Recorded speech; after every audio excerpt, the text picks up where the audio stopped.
네, 이번에는 일본으로 가겠습니다. 어제 저녁이었죠. 일본 아베 총리가 결국 긴급 사태를 선언을 했습니다. 이에 따라서 오늘 0시부터 도쿄, 오사카 등 일본 7개 지역에 긴급 사태 조치가 발효가 되는 건데요.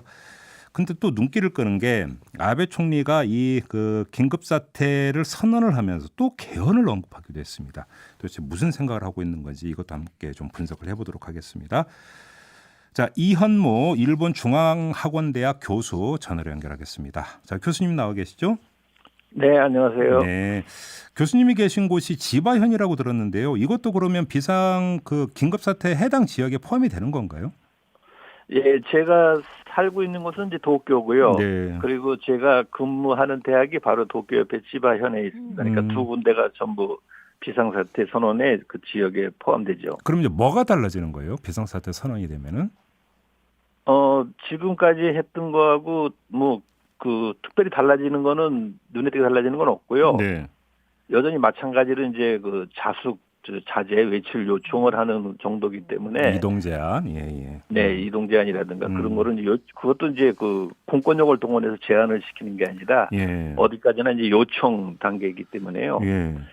눈에 띄게 달라지는 건 없습니다만은 아무래도 이제 본격적으로 긴급 사태 선언 이후에 이게 발령되는 거기 때문에 각 단체라든가 학교라든가 네. 이런 것들은 회사라든가 많이 자제를 하게 되는 것이 틀려지겠죠. 근데 뭐 이제 그 일반적인 평가는 좀 너무 뒷북 아니냐 이런 평가가 많은 것 같던데요. 현지에서도 그렇게 이야기가 좀 나오고 있나요? 네? 너무 뒤늦은 어떤 선언 아니냐 이런 지적이 좀 있는 것 같더라고요. 그렇죠. 이게 이제 사실은 이 긴급 사태 선언이라고는 하지만은 네. 그 법적인 어떤 그 개인적인 그 권리라든가 제한 그런 게 법적인 근거가 없기 때문에 네.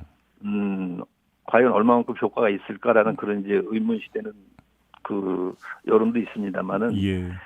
이제 그래도 이게 정부에서 공식으로 요청이 된 거기 때문에 아무래도 많이 바뀔 거라고는 예상이 됩니다. 그러니까 이게 이제 말은 긴급 사태지만 전혀 긴급하지 않게 느껴지는 게 미루고 왔던 거 아니냐. 결국은 올림픽 의식에서 미루다가 이제 하는 거 아니냐 이런 얘기가 많던데 교수님도 같은 어떤 견해신가요?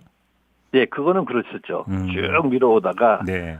올림픽이 연기가 딱 결정이 되고 나니까는 그 확진자 수가 갑자기 늘어나지 않습니까? 그러니까요. 예. 그런 상황을 보면은 그 말이 맞는 것으로 그런데 눈길을 끄는 게 개헌을 같이 또 이야기를 했는데 기자회견을 하기 전에 무슨 말을 했냐면 아베 총리가 헌법 개정에 따른 긴급사태 조항 도입 문제도 국회에서 논의할 필요가 있다 이렇게 이야기를 했거든요. 이걸 어떻게 해석을 해야 되는 거예요, 교수님? 그러니까 저도 설마 개헌 논의까지 언급하리라고는 생각을 안 했었는데, 네. 어제 이제 국회에서 이제 긴급사태 선언에 대해서 이제, 발령을 하겠다, 보고를 하면서 네. 그런 발언을 했더라고요. 그러니까 이제 아마 논의는 저희가 있는 것 같은데, 네. 지금 아까 말씀드렸습니다만 지금 긴급사태 선언이라고는 했지만은, 네. 이게 사실은 공권력으로서 기본적인 권리라든가 이런 걸 제한하는 게 굉장히 미약하거든요. 네. 그러다 보면은 아무래도 국민들의 자숙이라든가 자제를 요청하는 단계에서 이제 시행이 되는 건데 그러다 보니까 별 효과가 없더라. 네. 그러니까는 이런 국난, 이런 굉장히 큰 위기가 닥쳤을 때는 역시 뭔가 강력하게 제재할 수 있는 그런 통제할 수 있는 이런 권한이 필요한 게 아니냐라는 이런 어필도 할 수가 있고, 예. 그리고 이제 반대로 이 개헌의 자민당이 내놓은 개헌안을 보게 되면은요, 네.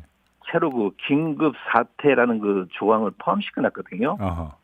근데 그건 뭐냐면은 국회의 승인도 받지 않고 법률적인 근거를 갖는 이제 내각에서 네. 정령을 제정해서 이제 사실상 국민이나 공공기관에 대해서 이제 제한을 시키는 그런 이제 예. 권한을 갖는 게 있는데, 예. 그렇게 되면은 이것을 하고 싶은 거죠, 사실은. 그러니까 이제 그런 거를 이제 헌법에 끼워넣고 있는데 예. 실제로 해보니까는 이번 코로나 사태를 해보니까 효과가 미약했으니까는 이런 거를 하자라고 하는 그런 논의를 가져갈 수가 있을 거라고 생각합니다. 쉽게 이제 떡본 김에 제사 지낸다고 지금 뭐 이게 그 정부의 강력한 조치가 그러니까 동반돼야 되는데 지금 이 그 헌법 체계에서는 힘드니까 개헌해가지고 더 강력한 어떤 정부 조치 발동할 수 있는 권한을 줘야 되는 거 아니냐. 뭐 이런 논리 편단하는 거잖아요, 교수님. 네, 그런 논리를 펼 수가 있죠. 예. 그래요. 자, 교수님께서 이제 저번에 지난 3월에 저희와 인터뷰를 할 때 어떤 말씀을 해주신 바가 있냐면 도쿄올림픽 네네. 연기로 아베가 실각 위기에 빠지는 게 아니라 오히려 그 장기 집권의 발판을 삼을 것이다 이렇게 전망을 하신 바가 있어요. 이게 좀 같이 연결돼 있는 현상이라고 봐야 될까요? 예, 그러니까는 저는 이제 개헌은 물론 이제 아베 정권, 아베 수상이 뭐 정치적 최종 목표는 이제 개헌이라고 생각을 하기 때문에 네. 코로나 이 사태가 어느 정도 좀 안정이 되고 나면은 이제 또는 그 개헌에 대한 그런 이제 언급이라든가 어떤 액션이 있을 거라고 이제 예상을 했는데 네. 설마 이 긴급 사태 선언하면서 그 개헌에 대한 얘기가 나오리라고는 예상을 못했었거든요. 예. 그러니까는 이제 뭐냐면은 아베 총리가 얼마만큼 그 개헌에 대해서 집착을 하고 있는가라는 그런 것을 한번 보여주는 것 같습니다. 상징적으로. 그러니까요. 이제 정리를 하면 지금까지 아베 정부가 너무 코로나19에 대해서 미온적으로 대처해 오지 않았느냐는 지적은 많이 있었는데 근데 네네. 그게 이제 다수는 올림픽 의식에서 결국은 일부러 숨기려고 하는 게 아니냐라고 하는 지적이 많았지만 근데 아베는 오히려 거꾸로 이게 지금 그 일본의 헌법이나 법률 체계에 따르면 정부의 권한이 너무 미약해서 제대로 대처하지 못했으니까 그러니까 네네. 헌법을 개정을 해서 권한을 확실하게 다오.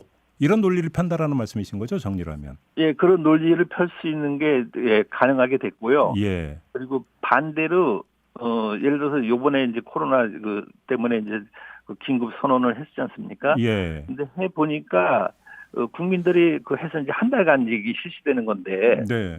실제로 뭐 국민을 기본적인 그 권한을 제한하거나 이런 거는 없으니까 네. 해봐도 뭐 별거 아니더라. 어허. 그러면 다음에 개헌 논의할 때 자민당에서 내놓은 예. 그 긴급 사태 예. 조항이라는 게 거기에 슬쩍 묻어 들어가는 거죠, 이제. 오. 근데 그거는 전혀 성격이 틀린 거거든요. 그러니까요. 지금 긴급 사태 선언. 예. 그런데 그러니까 그런 예. 논의도 혹시 있지 않을까 싶은 생각이 듭니다. 근데 그러면 일본 국민들이 그런가 보다 하고 고개 끄덕이나요, 그러면? 근데 헌법을 개정하게 되면 이제 공지 기간이 있고 아무래도 국민은 투표로 마지막 최종 결정을 하게 되지 않습니까? 예. 근데 실제로 그 헌법 전문을 전부 읽어보고 투표에 가는 국민이 어느 정도나 된다고 생각하세요? 예. 그렇군요. 알겠습니다. 하나만 더 여쭤볼게요. 이제 어제 그 네네. 긴급 사태 선언하면서 경제 대책도 함께 발표를 했던데 네네. 우리나라 돈으로 하면 1,200조가 넘는 규모예요. 이거에 대해서 좀 일본 안에서 평가는 어떻게 나오고 있어요? 예, 사실은 아베 총리가 요즘에 한 서너 번 지금 이런 기자회견을 하면서 예. 굉장히 강조하고 있는 게 과거에 전례가 없는 최대 규모 예. 이런 수식어를 쓰면서 이제 앞으로 정부가 적극적으로 예. 경제 부양이라든가 그리고 이번 코로나 사태로 인한 손실 보전 같은 것들 그리고 저생계 가구들에 대한 어떤 지원을 적극적으로 하겠다 그렇게 이제 계속 어필을 합니다. 예. 어필을 하고 어제 나왔던 이제 구체적인 금액이 우리 한국 돈으로 하면 1,200조 되죠. 엄청난 그렇죠. 돈인데 예. 그걸 풀겠다고 했는데 사실은 기대하는 목소리도 있지만 실제로는 굉장히 비판적인 목소리가 많습니다. 그래요? 예. 왜냐하면은 수입 예를 들어서 이제 수입 보장을 해준다고 할 때는 수입이 올 이제 2월부터 6월달 사이에 수입이 뭐 반감을 했다든가 예. 그런 것들을 이제 증명을 해야 되는데 어떻게 증명을 할 거면 또 더군다나 이런 긴급 구호 같은 성격이기 때문에 네. 신속하게 진행을 시켜야 되는데 그거를 증명해야 되고 또 자기가 신고해서 해야 되고 하다 보면 또 원체 또 일본은 또 진행이 늦지 않습니까? 알겠습니다. 그런 실무적인 문제가 불만들이 있습니다. 알겠습니다. 네. 자, 말씀 여기까지 드릴게요. 고맙습니다, 교수님. 네, 감사합니다. 네, 지금까지 이현모 일본 중앙학원대학 교수와 함께했습니다. 이슈의 핵심을 꿰뚫는 예리한 시선, 믿고 듣는 진품 시사, 김종배 시선 집중.